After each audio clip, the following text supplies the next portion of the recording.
Well, we're here for the court history interview of Judge Ross Walters, and I'm Judge Celeste Bremer, and this is Judge Walters. And 40 years ago this month, we were finishing our first year of law school at the University of Iowa. And who would have thought that 40 years later we're sitting at a federal courthouse and we're both judges? I don't think we would have predicted it at the time. Well, maybe for you, but certainly not for me. I was probably trying to get your notes, wasn't I, from classes? You were assuming I had notes.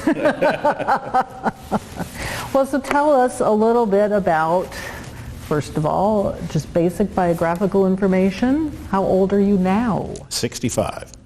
And your birthday's December 29th, the same as Judge Viator's. This is true. But not the same year. No, because I always tell him he's 18 years ahead of me and I'll never catch up. Well, I hope not. So, all right, and this past year you've been, past few months, you've been on recall status, which is the magistrate judge version of senior judging, right? Right. But how long were you a magistrate judge?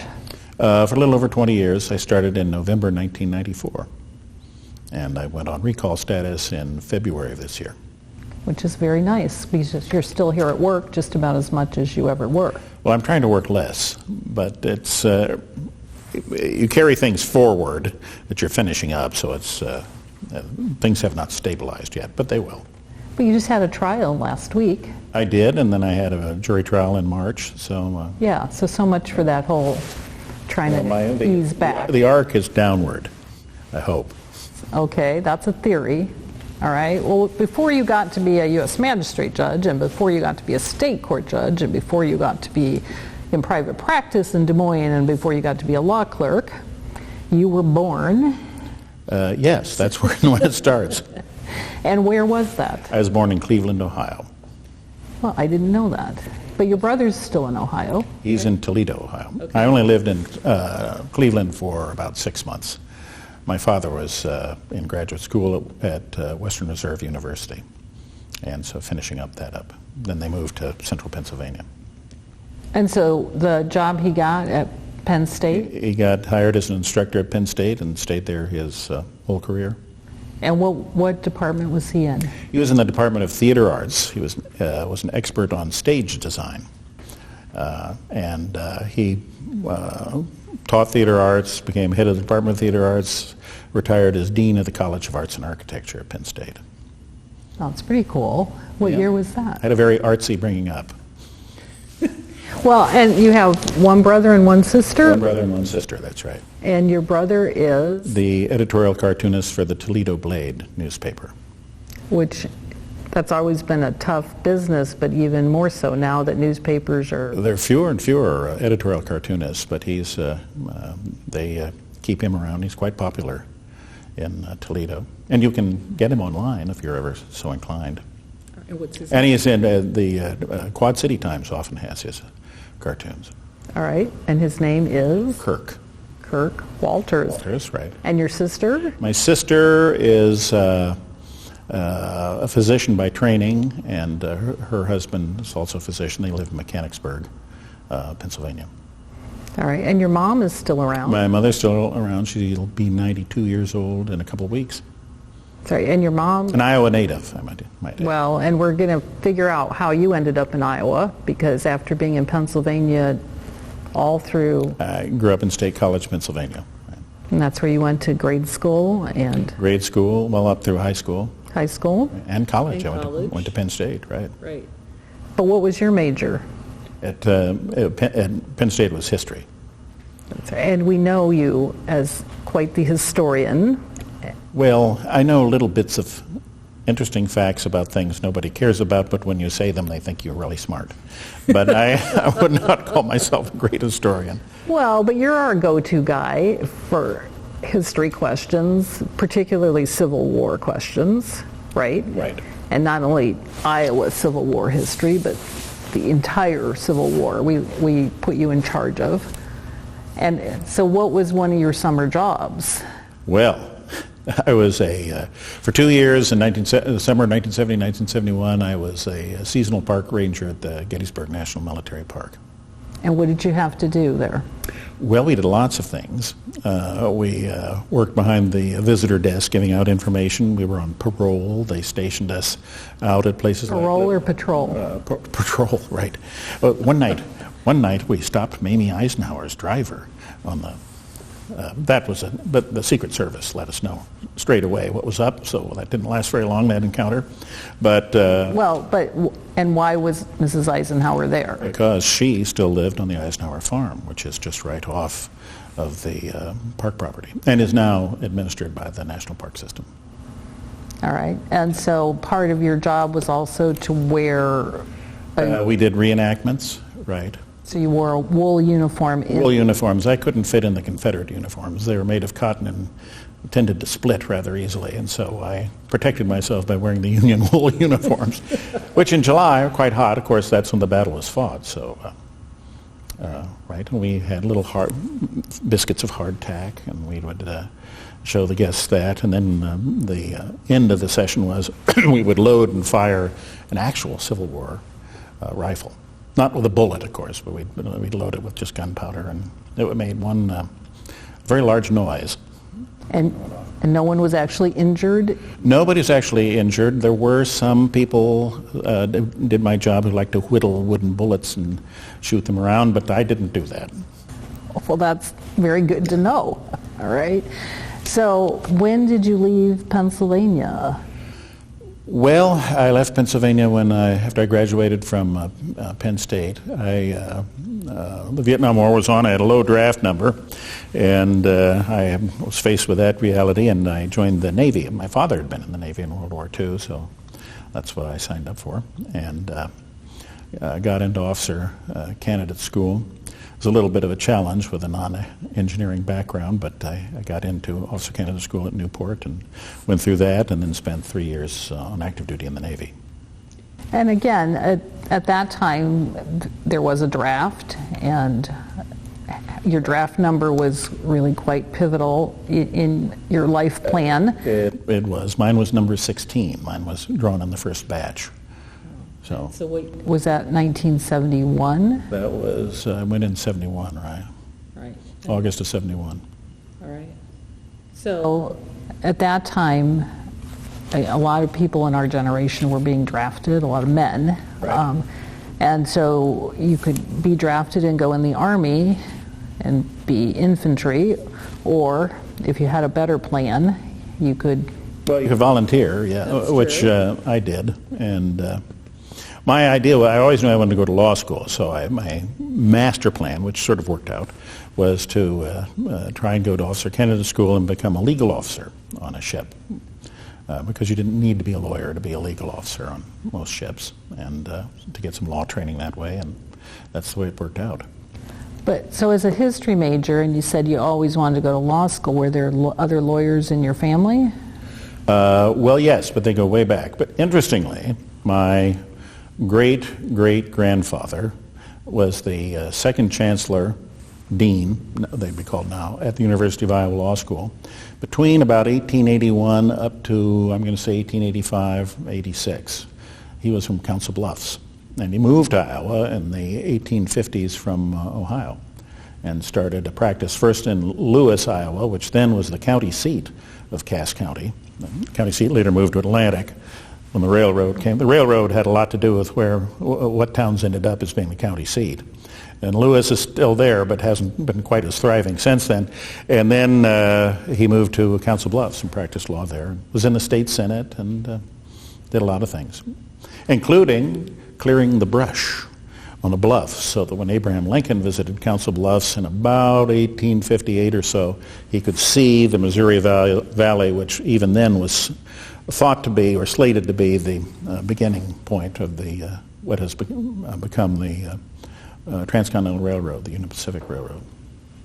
That's as much as you need to know about all that, probably. Well, and I've heard parts of that before, and you've offered to take me to that very bluff so I could... There's a monument there, and I'll take you anytime you want to. That's right, and you've made me go on the White Pole Highway on the way back from Council Bluffs and see where...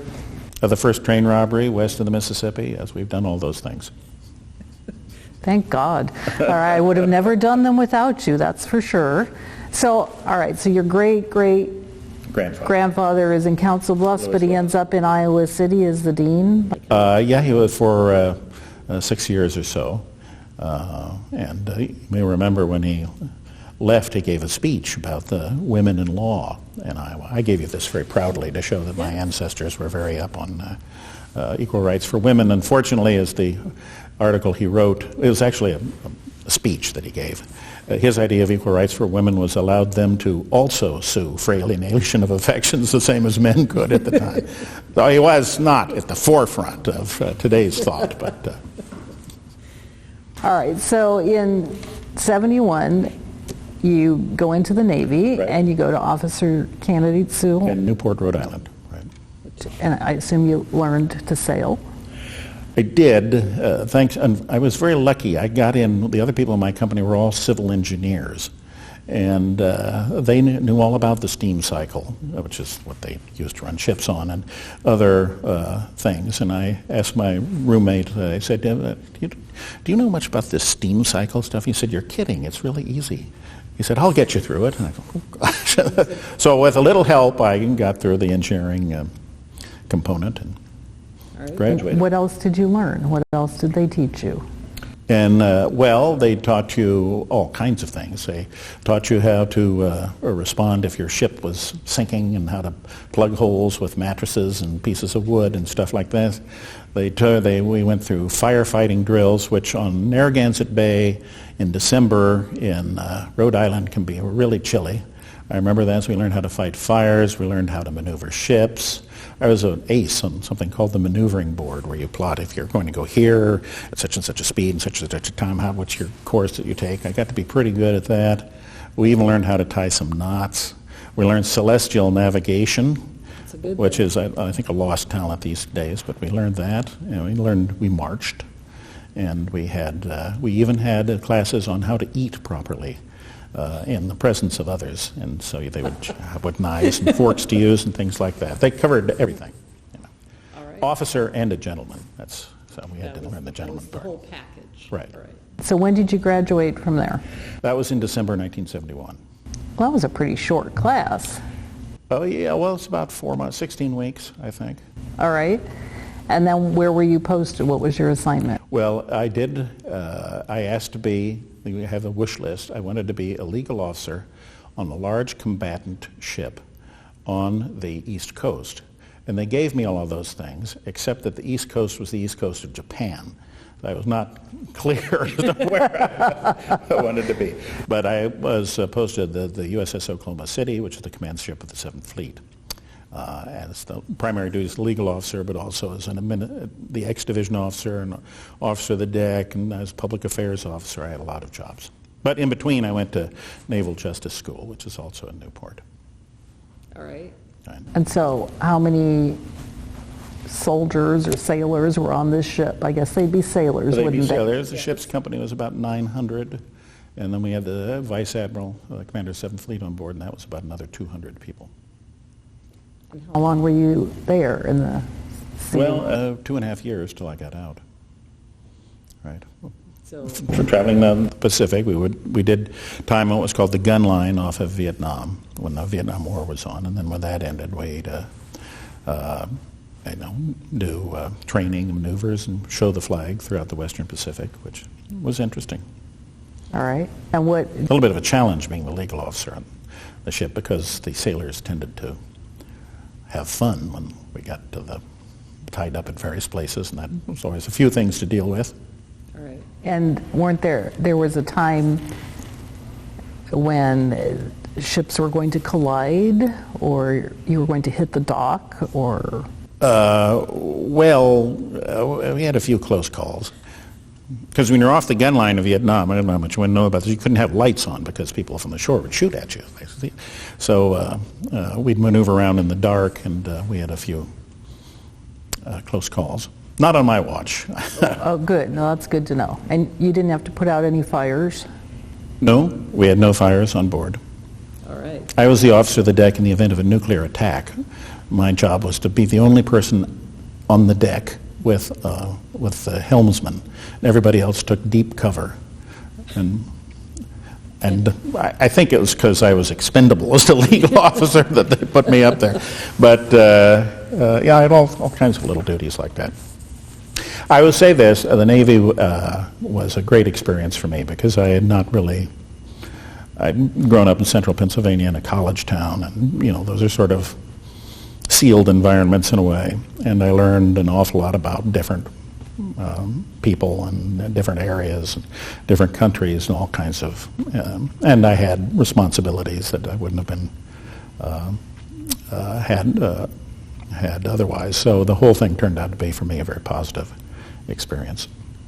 All right, and then after active duty, did you stay in the reserves? I was in the reserves for a while when I was in law school. Right. In a harbor craft unit, tugboats, up in Cedar Rapids, which there aren't a lot of Navy tugboats in Cedar Rapids, but we had simulators, and we would practice what those kinds of vessels do. Yeah. What do you do? I know, growing up on the Mississippi, I know what tugboats do with barges, but what do they do? They move ships out into the channel and things like that. And they don't do a lot, but they're used for close-in ships to nudge them and push them when they are in tight waters and can't really maneuver themselves. All right. So when did your dad pass away? He died in 1982. All right, so he got to see you in the Navy, and he got to see you graduate. He did. They came up for my graduation in the Navy, and that was fun. Yeah, that Well, I bet that was a pretty proud moment for him. Well, it was. I was so focused on, because I didn't have an engineering background. I tried very, very hard, and it ended up I was in the top 10% of my class, and they I offered a commission in the regular Navy. I was Naval Reserve, but I didn't take it. But that was an honor. That is. And a great surprise to my classmates, by the way. Well, and sticking on our military theme, you've been honored at the Gold Star Museum here in Des Moines. Yes. All right, and you were featured there. Yes, but last year. the others with much more striking medical credentials are better represented there than me. But you're But it's there, nice, and your yes. picture's there, Right, it is. and you're But great. it's one around somewhere. I was told to bring it, but yes, and Don't worry, we'll see that. oh, all right. But your grandkids got to see you, Yes. Mm-hmm. and they were pretty impressed to see you there. Well, of course, they're pretty young, so it was. There's Grampy. Let's go play with the missile over here. But yes, they saw it. That was fun, and it's a very, very good museum, and the people who have worked on it have worked so hard, and in our legal community, particularly Bob Holliday, who's spent a lot of time and effort in making it what it is, and it's a first-class facility. Well, getting grandkids gets us one generation or two ahead of where we need to be, because somewhere along the line you met Laria. In law school. Well, I met her at an Easter dinner during law school, but yes. And then she moved to Iowa City, and we were assigned carols, and the person in the carol beside me was never there, so she would sit there and study, and I'd do my stuff.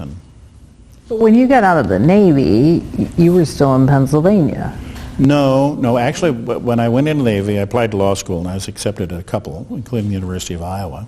And my grandparents lived in Iowa, and I spent a lot of time in Iowa growing up, so it was an attraction for me. But Iowa would take you back. They accepted me, but they would take you back automatically in those days after you finished your military obligation. So I took advantage of that, and then went right after the Navy, went to law school. Started in '74 with you.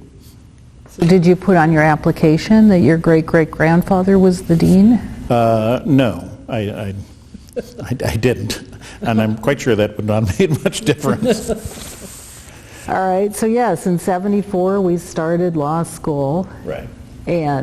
But you had met Laria then? No, I met her at the end of my first year in law school. Okay, all right, but she was an undergrad. Yes, she was. She's much younger than you are. Yes, she is. But throughout law school, you dated. We did, and then we were married right after I graduated from law school, or not long after. All right. So she was still in undergrad? Still was, right. Okay, all right. And what was her major? Well, started out nursing, but ended up being education. Okay, because she's been She taught teaching. for Yeah. a good number of years, right. All right. So what year did you get married? 1977. Oh, so the year we graduated. Right. Right, okay. All right. And when? What month? It was November. All right. So that was a trick. I told him I gave him that question in advance so he could get the answer correct. So you got married in November. Right. So in law school, you were on the law review. I was on the law review, right. And who did you hang out with in law school? Because it wasn't me. Well, that's true. We knew each other, but I knew Luria because everybody knew Luria. She was in the library all the time. Well, I had a lot of friends in law school. The one I've kept up with the most over the years is Frank Stork, who you know, and he's now with Wellmark in-house with them, and we were good friends. And he, at the time, was dating the woman he would marry. And we were all in the same line of Carols in the library, and so we've all been good friends since then.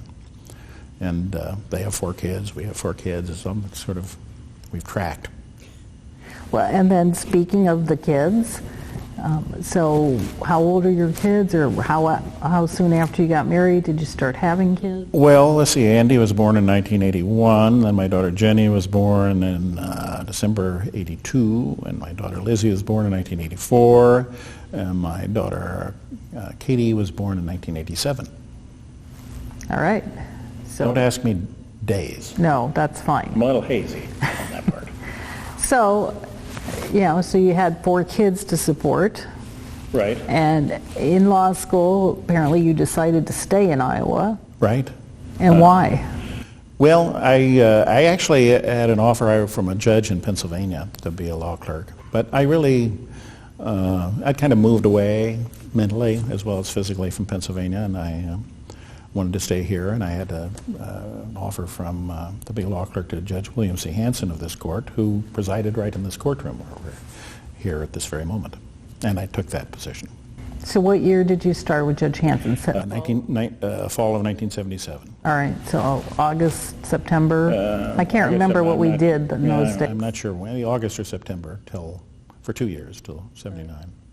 So and at that time, Judge Hansen was just moving into senior status, or? He was, while I was with him, a few months after he started, he took senior status. And Judge Hansen was a judge in both the northern and southern districts of Iowa. We don't do that anymore.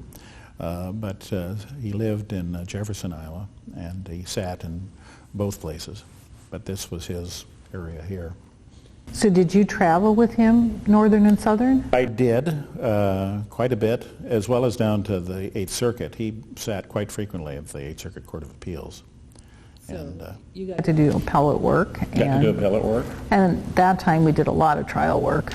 A lot of trial work. He had the soul of a trial lawyer and had been a trial lawyer for years and years, and a state judge for a good number of years. And he loved trial work. He used to say that trials, that was the live issue. You got to see things develop, and he understood people and liked them. He could be very gruff in demeanor because he was also a farmer. I mean, and he had grown up in poverty and in many ways was a self-made man. But he knew people. He liked the process. He liked lawyers. He liked the back and forth, and he was very good in I think in his judgment in all ways. And he was a lot of fun to be around. I learned a great deal from him. Well, he was not shy. No, he wasn't. There were lots of Judge Hansen stories, usually at about 86 decibels. Yes, he had command of the courtroom, and And those who didn't know that quickly learned. But he also had he was a very kind man. And he wouldn't do anything to hurt anybody. For example, I think, had he been now, he would never, the sentencing guidelines was something I think he would have found difficult. That's putting it mildly. But I think he would be open to hearing the stories of defendants and be a very people-oriented person in his sentencing. I know he wouldn't be over here or over here. It'd be very thoughtful. I know those were the hardest decisions for him because we talked about everything, but never that. And when the Chief Probation Officer Ed Isles, who probably remember, would come in, they'd close the door and talk to each other at length. And I know Judge Hanson took a long time thinking about his sentences. And that was one of many things I admired about him. Well, in terms of people who shaped your career and shaped your decision to be a judge, I would assume Judge Hanson. Judge Hanson, and also Judge Longstaff, who I did some work with. I sort of loaned out to him when I was here. Well, at that time, he would have been not the clerk magistrate. He was the one and only right. that we had until I got here. Right. So he had a law clerk, but he had the full caseload for the whole district to try to do case management and to try to do prisoner cases. So you got to work on some prisoner cases. I got to work on some prisoner cases with him. We went down to the prison at Fort Madison. One quite, I won't say famous, but well-known would be the Church of the New Song. And I worked on that with him. And then, strangely, when I got here, I worked on it again because there were still issues floating around about it. Well, and in those days, we would go down to Fort Madison and we'd go to Mount Pleasant, but we would go to Fort Madison right. at least every 6 weeks, if not every month. Several times a year for sure. And we went to I've been to Mount Pleasant a couple times, as you have. Oakdale. Well, and it was before we could do anything by video, so you had to drive to Fort Madison, and no matter what the weather, right? And before the riot at Fort Madison, it was a pretty dangerous place to be wandering around, especially if you were a judge. Yes, and now I was there, of course, probably later than you, because you started before me. But they used to have those. The double-wide mobile homes that they bought from the school district. Right, and one was the judges' chambers. Well, half of it was judges' chambers, and the other half is where they held the inmates and their witnesses. You could hear what they were talking about. It usually had to do with things other than what they were there for. But anyway, and then we had the other one was the courtroom. Well, and there was this metal grate that was yes, the you go catwalk. outside and walk across the grate. Right, which is hard to do in high heels because you would fall into the grate. Yes, I hope you didn't try to wear high heels down there. Well, I made that mistake once. Yes. You were on tiptoes then. And then you'd open the door and the wind would catch the door and the June flies would come in with you and then you'd try to grab the door shut. Yeah, it was a very elegant entrance. It wasn't the most dignified situation, that's for sure. All right, so happy days. And now we do that by video. We do, though both of you and I, and Judge Shields have been down there a few times, but I don't think I've been there now in a couple of years. Well, again, many fewer cases. Yeah, that caseload, the Prison Litigation Reform Act in the mid-90s kind of took care of that and really reduced the number of filings there. That's true. So, and I mean, there is a grievance system that inmates are supposed to. I think, in general, over time, the management of prisons, including Iowa prisons, has improved, and they have certainly have addressed a lot of the issues that were big deals back in the 70s, 80s, and early 90s, and have corrected them.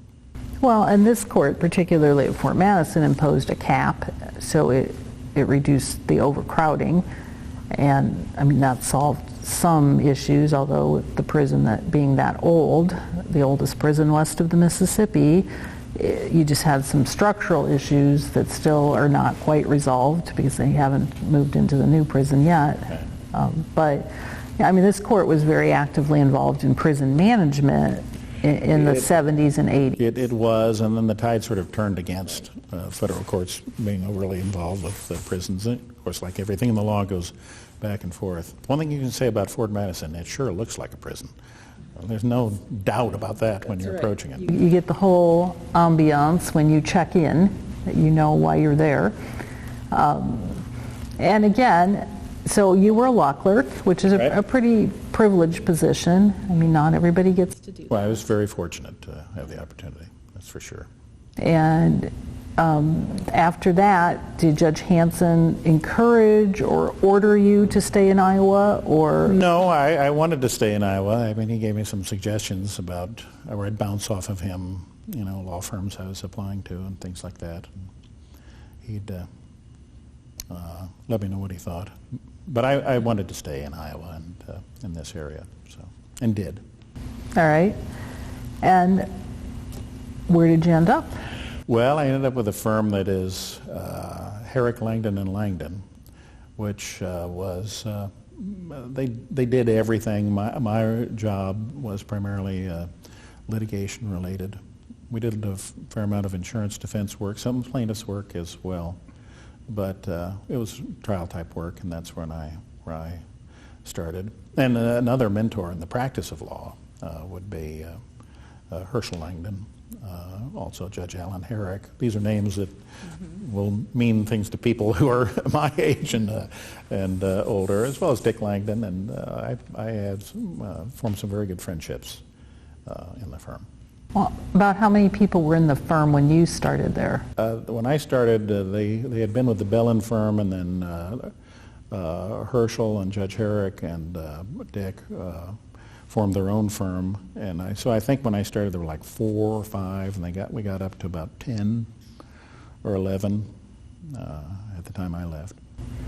All right. So at that time, pre-Westlaw, I mean, we were still doing research in books. We were shepherdizing in books.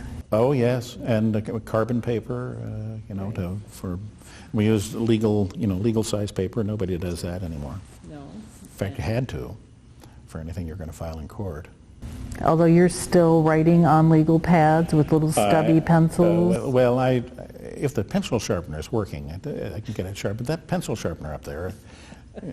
We never have had a good one. They tend to grind it so fine then the point falls off right away. So somebody's trying to tell me something. Yeah, like use a pen. How's that? Pencils are, well. Except then when you use a flare, nobody can read that handwriting either. Handwriting is very poor, that's for sure.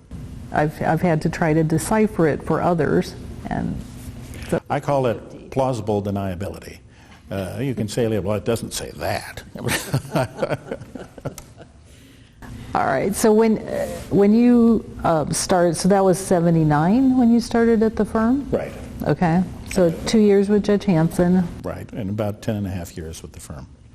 So when you were with Judge Hanson, did he have any of the Williams opinions? Or? No, that was after the Williams opinions, right. Oh, okay, all right. I think the second Williams actually may have been after me. I think the first one was before me. And then, there were 2. Right. The second one may have come later. I had nothing to do with them. All right. And again, for those of you watching, that's the Anthony Eartha Williams and the Christian burial speech, which is a famous Iowa case involving limits on what the police can ask an in-custody defendant. And that went up to the U.S. Supreme Court twice, right? I think the first time Judge Hanson was affirmed on that because he had granted habeas relief. I think I'm recalling correctly. And it was very hotly contested in the Supreme Court. And then there was a retrial and then another habeas after that. But he's still in prison. That's right. All right. And again, I mean, Judge Hanson was pretty direct. And He never Yes. struck me as somebody who was wavering in his beliefs. No, he was. He got firm ideas about cases, criminal or civil. I used to sit right over there at that law clerk's stand, and sometimes he'd look down at me from the bench. He wanted to talk about something, and he'd go, "Psst, Ross." And I Yes, kind of 'cause wedge his- myself up his there to version of a talk to him. stage whisper would be above. Right, there's Yes. no whispering, and so it was a great experience. I'm not like him, but I learned, and I wish I could be more like him in some ways as a judge. But I learned a great deal from him, watching him. But also, I mean, working in your firm with a former judge and then practicing, kind of cutting your teeth in litigation. I mean, it's one thing to observe it as a law clerk, but it's another thing to go do it, primarily in Polk County, right? True. Although you had cases all over the state As as a trial lawyer. a trial lawyer, yes. Right, so, Mostly in southern Iowa, but we had some elsewhere as well.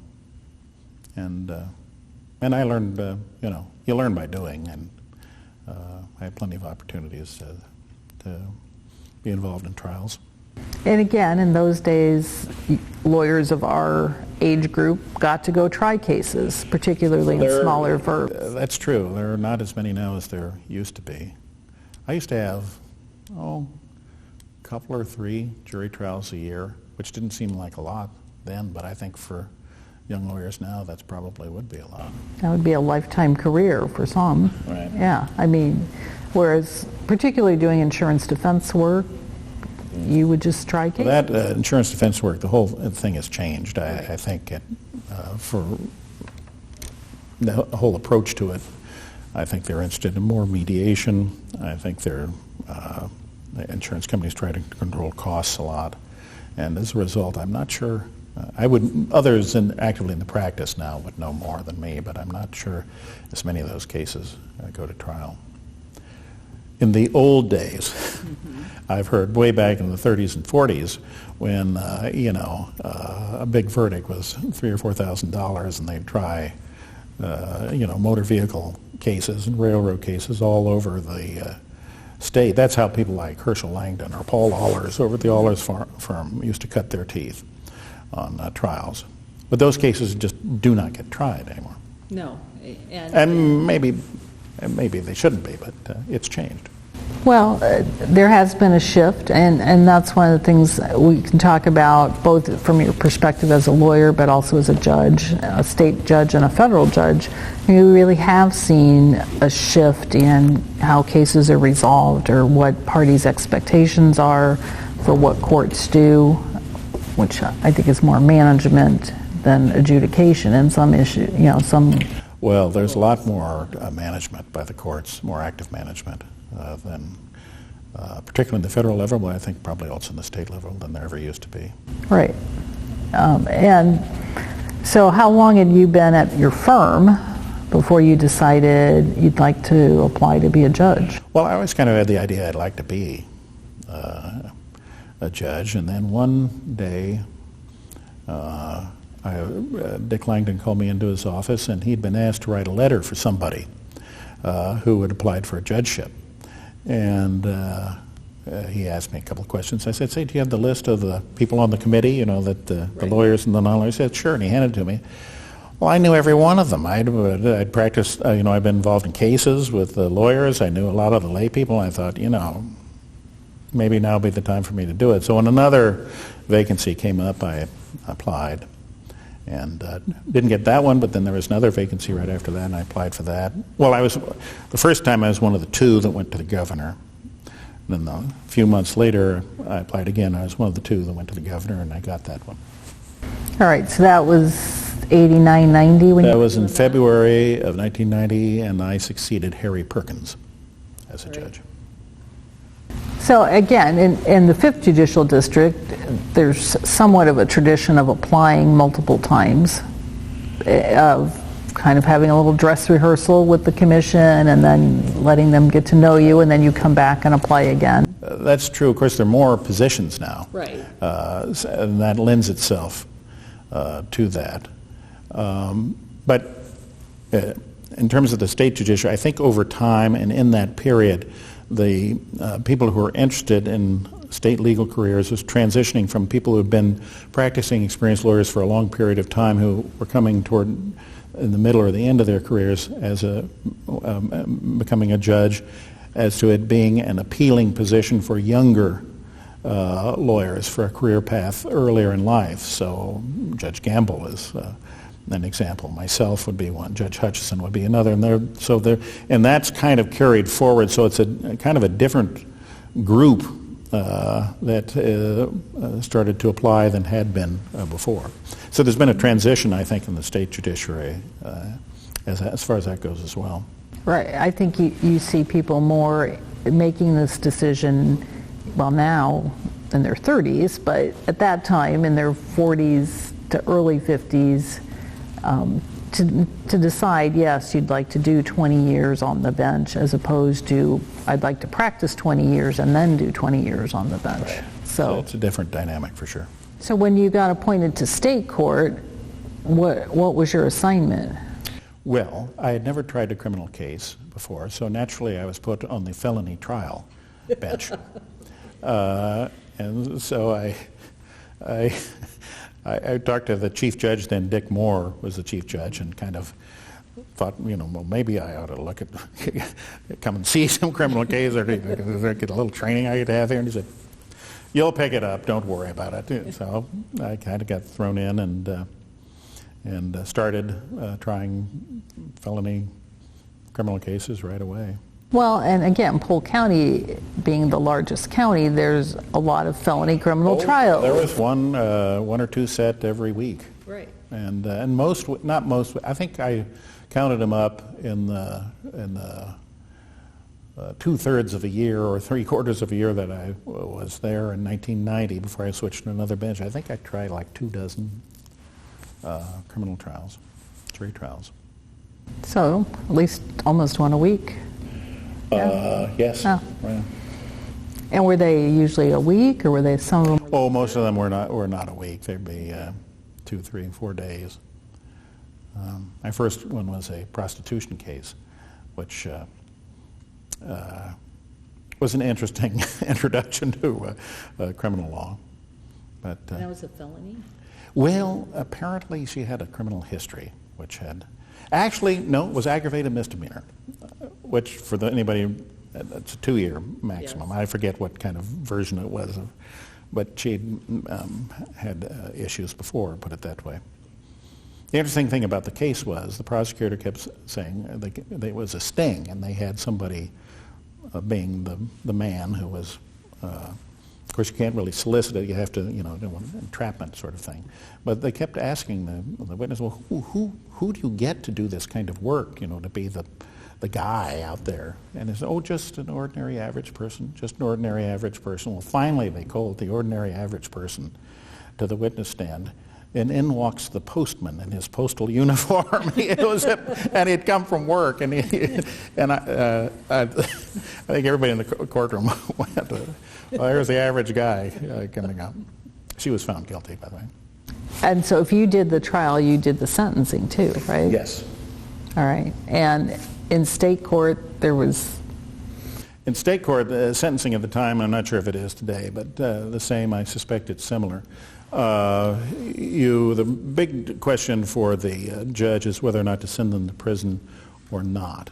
Once you send them to prison, you give them an indeterminate sentence, or indeterminate period of years. So, for example, if it's a Class C felony, it's 10 years. A Class D felony, 5 years. That's changed a little bit in the Class B. And, of course, Class A is life imprisonment.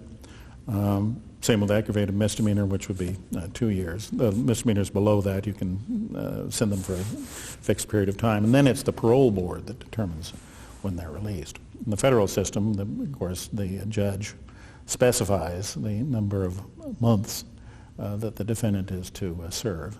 And there is no parole in the federal system. Right. And so when you were in state court, did you have, I mean, obviously you got a pre-sentence investigation, Yes. but I mean, how did you decide how to sentence somebody? Well, I don't really remember, but criminal history had a lot to do with it. You're really not matching up with other people similarly situated, but kind of in the culture, the kinds of things that trigger a prison sentence. And then you also had the option of sending them to prison and then within a period of time, I think it was 90 days or so, reducing the sentence or putting them on, or giving them a suspended sentence. So. All right. So did you struggle with any sentences or? Sure. All right. And then you were off felonies after the end of the year? After the end of the year, I was off felonies and I was on to a divorce court. And in those days, they had there was one judge who did the trials and the other judge did all the preliminary work, the contents and all that, and prove-ups. And I was on the trial one, and I tried, I think it was well over 100 divorce cases in that year. And again, you had to write the opinion. Yes, but I tried to be very efficient in doing that because you had to be. Well, and in state court, you had the 60-day rule, right? Well, yes, you had a report. If you didn't get the ruling out in 60 days from submission, you had to put it on a report to the Supreme Court. All right. And if you got too many cases on the report, why somebody would let you know you had too many cases. All right. At that time, did you have a law clerk or? We had law clerks, but the judges shared them, and I think I shared a law clerk with 4 or 5 other judges. So you couldn't have a law clerk research every issue you would have liked. Right. It just wasn't time to do it. And what support staff did you have? I had a court reporter, a very fine one, Chuck Michelson, who our court reporter here today knows, I'm sure, and he was very helpful to me as a new judge. And then I had a court attendant, and I had several of those. All right. And that was it. And I would write up my opinions, and then Chuck would... With a stubby little pencil. With a stubby pencil. And Chuck would type them up, and we'd go back and forth. All right. So after you'd been on the bench for a while, not really all that long, about 4.5 years or so. You decided to come over here. Right. And why? Well, I had experience in federal court, and there were a lot of reasons. Of course, the resources are a little bit better, and the case law is a little more limited. In state court, the judges are you're open for business, and things walk in the door, and you have to deal with them. And it's a little more control over things over in the federal side. But it was something I was experienced in, and I knew the people, and it was attractive to me. All right. And again, you had tried some cases here. You had your history as a law clerk. Right. You still were in touch with Judge Longstaff. Yes. Well, Judge Longstaff is very encouraging. Go Hawks. Right. Yes. Right. And so, all right.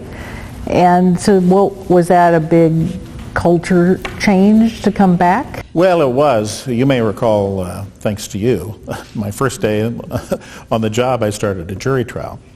And I don't think that was thanks to me, but okay. Yes, you'd said it all. And I was happy to do it. I was glad with the opportunity. But it's a different vibe in the courtroom with the resources and the help we have. Though I did tell the lawyers, I'm going to pretend that I'm still the Polk County District Court, so we'll do this as things have been done over there. All right. And you've been trying civil cases here ever since. Yes. And again, I think as magistrate judges in this district, we inherited the legacy of Judge Longstaff. That's true. Who encouraged the lawyers to consent, and we have a pretty healthy consent docket for civil cases. And the magistrate judges have always been fully utilized, and the bar expects that and respects that. And so I think, again, coming over with some state experience continued to give the lawyers confidence in what we do and how we do it. You're right. We have an active consent docket. We always have had. And of course, with the decline in civil cases, they're less now than there used to be. And also prisoner cases are down. And we used to get a lot of consents there. But I enjoy, anybody who wants to be a judge, I think, enjoys trial work as a major part of it, because you learn so much about people. You're challenged intellectually. There are a lot of, it's hard work, but it's really what the essence of the job is. So I think most of us enjoy trial work, and I certainly do. All right. And again, part of your job here has been to write the local rules. Yay. Well, that was a lot of fun. That job has been passed to others. But federal courts are different than state courts. The state courts, they had local rules, but when I was there, nobody knew where to find them for our court. I mean, they were sort of quoted every now and then randomly, but it took me a while before I was able to locate a copy. But the difference, and they were kind of discouraged actually by the Supreme Court, I think, way back then. But the Iowa court system is a unified court system. There is only one Iowa district court. So theoretically, to have separate little local rules in different counties or judicial districts doesn't jive with that. In the federal system, local rules are provided for by statute, and they're very common, and they differ, as you know, all over the country. And so, and our local rules are, there's the full set of them. And you and Judge Zoss went. Well, it started with Judge Bennett, right. And then Judge Zoss and I did a refinement, and then they made us renumber all the local rules so that they coincided with the federal rules. So we went through that. Then we went through a period when we had to use simple language, must instead of shall, or shall instead of might. I didn't know how it worked, but anyway, so we had to go through and dust them up to conform to all that. So they've been through several iterations, and there'll be a new one here before long.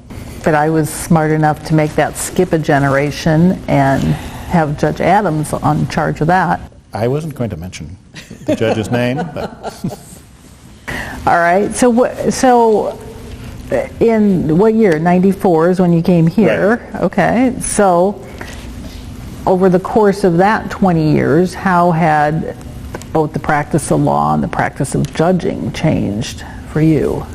Well, I think the practice of law has changed in that there are fewer trials, and that coincides with a great increase in mediation and arbitration, which takes cases away from a court resolution.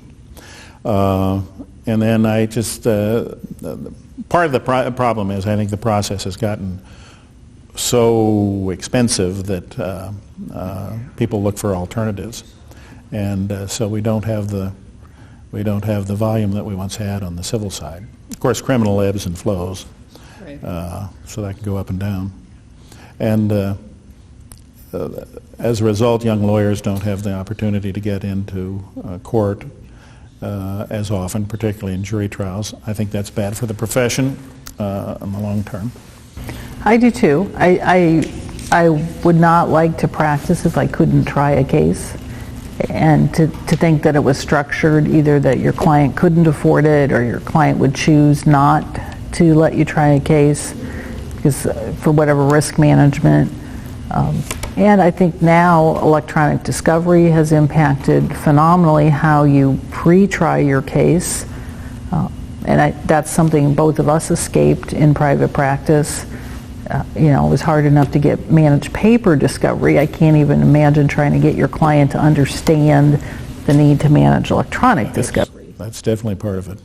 Right. And so that's really some of what we do in our case management is e-discovery, other discovery, and then we do civil cases by consent. We do motion practice. We do Social Security now and habeas if that's referred, prisoner cases by consent and referral, and then criminal all the preliminary criminal matters. We do everything except, can do everything and do pretty much everything other than try and sentence federal felons. Right. And wiretaps, those are outside our area. So in the however many years you were, how long were you here? 20 years as an active right. magistrate judge. What cases do you remember the most, or what did you find, I guess, most challenging or most enjoyable in terms of that part of the practice? Oh, I've had so many. I've had a lot. Yeah, it's hard to recollect. I mean, I remember things about cases that were interesting at the time. You know, I've had cases involving in one case I discovered that sewage tends to degrade and eat concrete, which I found interesting, and I had a whole case involving that. I learned a great deal about decorative stone on the outside of buildings, and how sometimes in Iowa with our winds and weather, maybe there's some issues about that. That was very interesting to learn how that's put on. And the thing about any case is it's like a bathtub. You fill it up with stuff and you earn a little bit, but then the plug is pulled and it empties out, and you go on to the next one. All right. So who's worked for you since you've been here?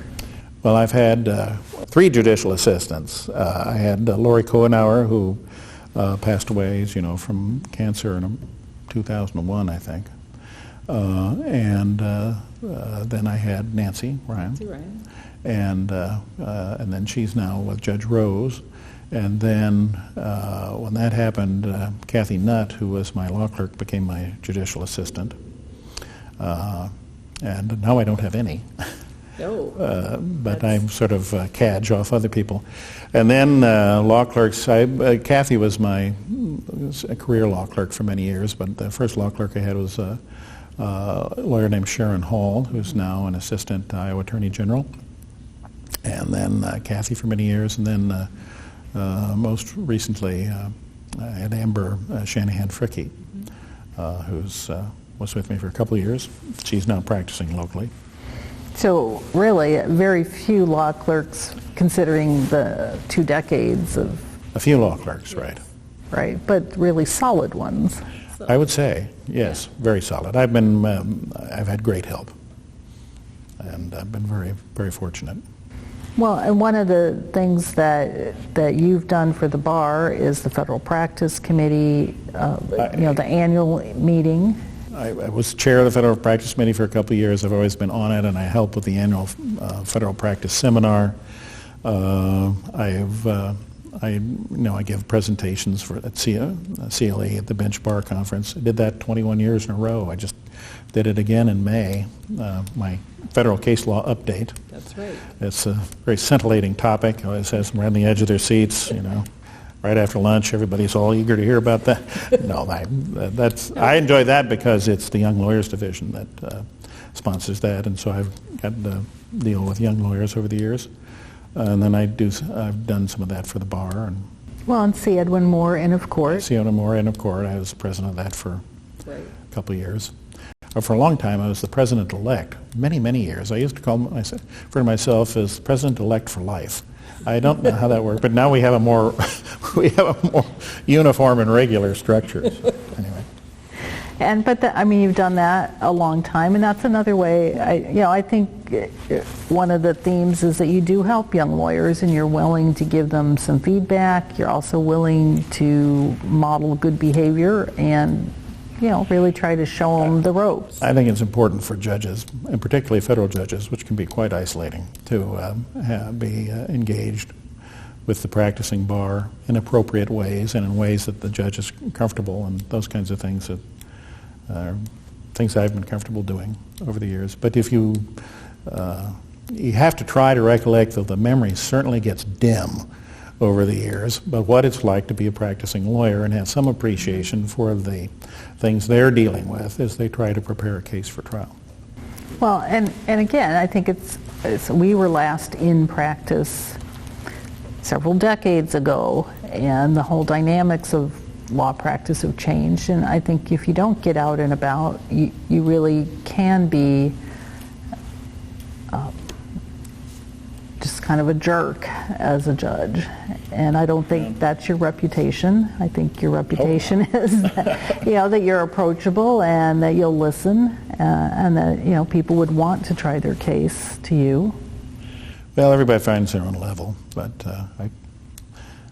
it's all about giving people one, but only one, fair trial, and getting the level playing field. That's a cliche, but that's what you try to do, give everybody a fair opportunity. And there are legal issues that come up, and you just handle them the best you can. But as Judge Hanson used to say, I don't have all the brains in the courtroom. In fact, in my case, I might be a lesser quantity than others, but you have to realize that and there are reasons why lawyers do things that might be curious to the judge, but there are sound reasons for it in the view of the lawyer, and you have to be, to the extent you can, be respectful of those things.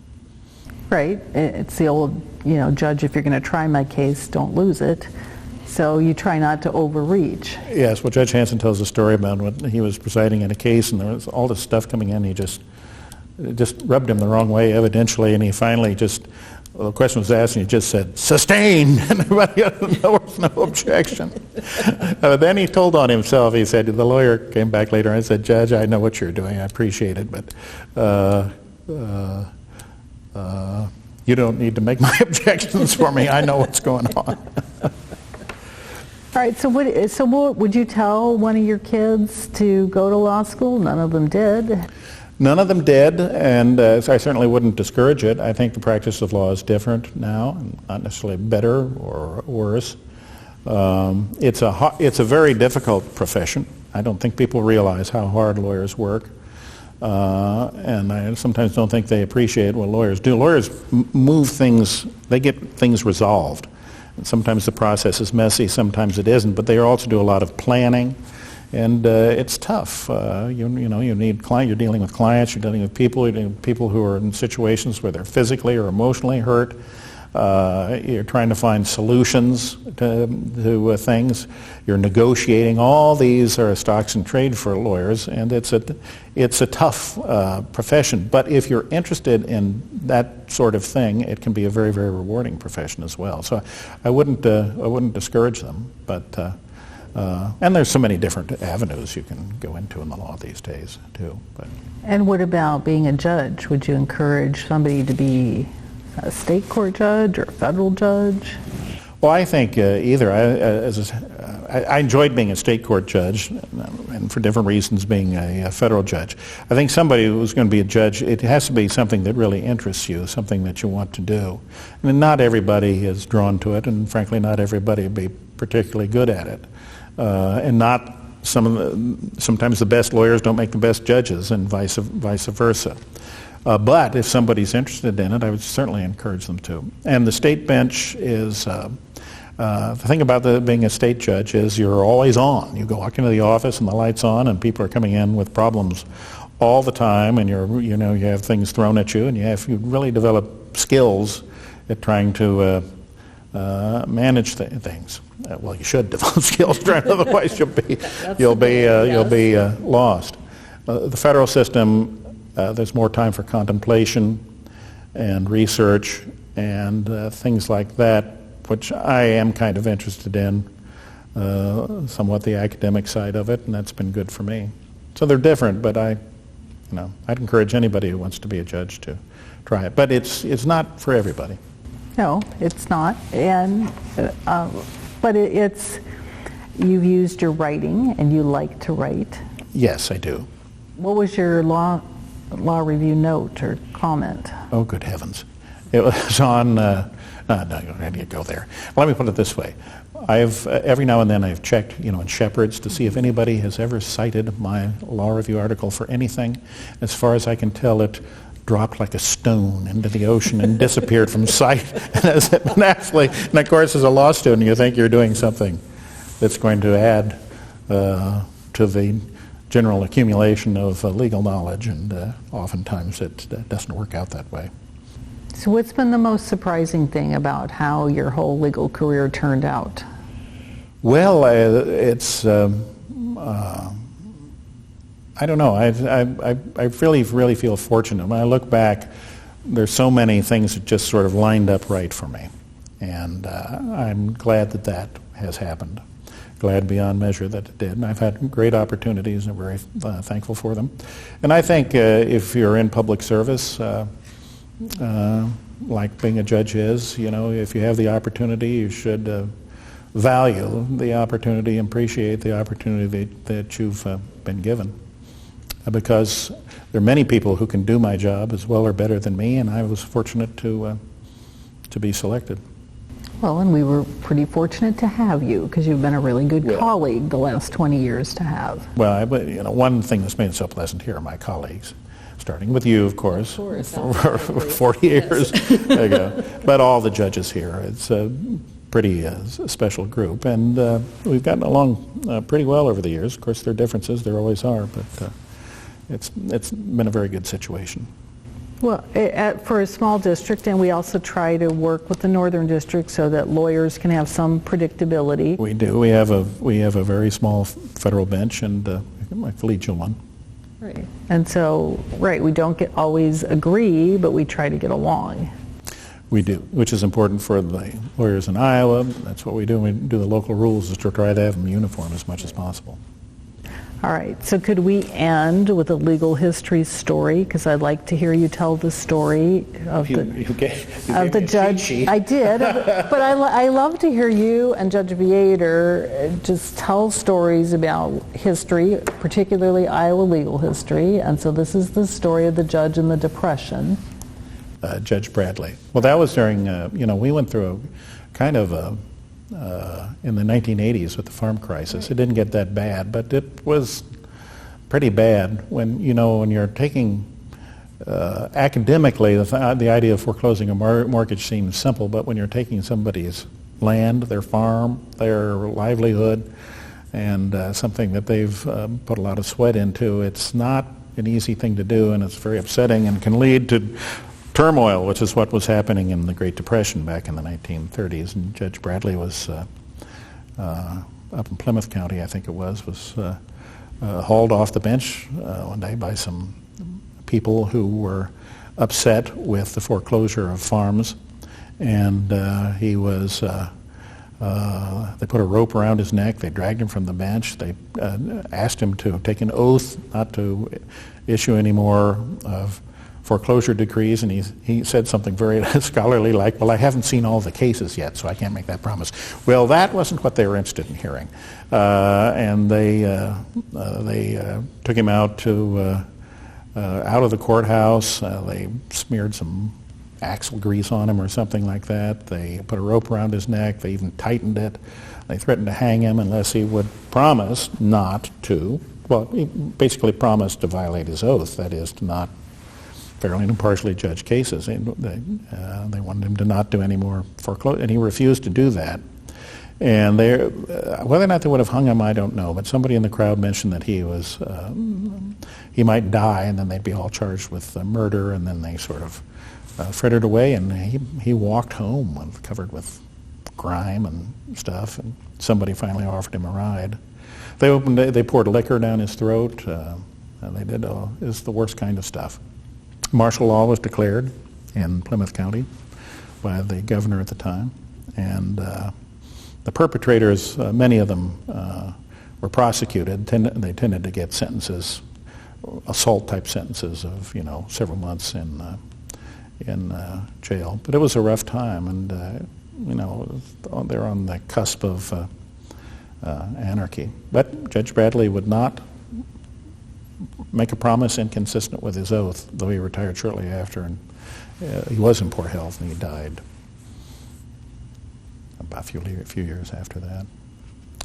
But there are lots of stories in the naked city and in Iowa, well, and his is one of them. You know a lot of them, and you know a lot about the rich history of Iowa and the legal history of Iowa, and I think that's one of your other talents and gifts to the bar, is because you'll tell us those stories. Well, like I say, I know little odd tidbits about lots of little things, but nothing about Judge Bradley. They did ask him if he would pray for farmers, and he was willing to do that. He did that, but that did not seem to quell the crowd. No, but in a way it shows that a lot of the political pressure that gets put on judges, it's nothing of recent origin, although we tend to think of it as recent. It maybe comes with more money these days and different kinds of media pressure, but that's, Iowa judges have been pretty solid in upholding their oath. I think Iowa's has a very, very strong judiciary, both state and federal, and we're very lucky and fortunate to have it. Because, court rulings are given effect only because of the willingness of people to accept them, ultimately. If we don't have respect for the law, then, being in these buildings and handing down decrees don't matter very much. So that we've had that in Iowa, fortunately. All right, well, we're glad that you've chosen to be a judge for as long as you have, and that you stayed as long as you would, and also that you're staying around on recall, because it's nice to have you. Well, thank you very much. I'll be around for a bit. I hope. Well, I hope so too.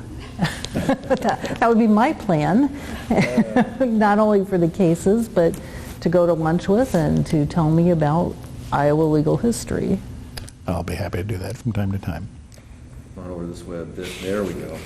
All right. Smile. That's good. Thank you very much. Thank you.